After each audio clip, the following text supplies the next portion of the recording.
Men bilasan bir necha marta ketmoqchi ham bo'ldim. San'atdan. Va hali ham shunaqa bir fikrim yo'q emas.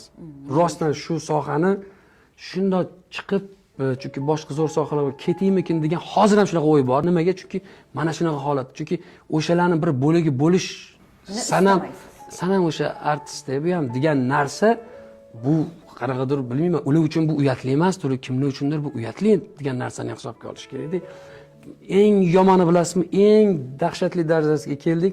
O'lgan odamni orqasidan qanaqa gaplar, bu dahshatli gap-da. O'lgan odamni haligi u kofir bo'lsa ham gapirma deydi-da.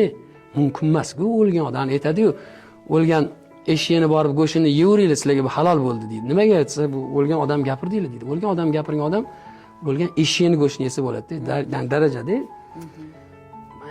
Endi tasavvur qiling, shunaqalarni ko'rgandan keyin bir yaxshi bir odamlar deydi. Shularning bir cheti bo'lib qolish qanaqadir. O'shaning uchun men iltimos qilardimki, mana bugungi show biznesga, bunga men bo'layotgan holatlarga qo'shmaylar. Men ular qatorida emasman, xudo xolis. Va ular qatori bo'lishni ham xohlamayman.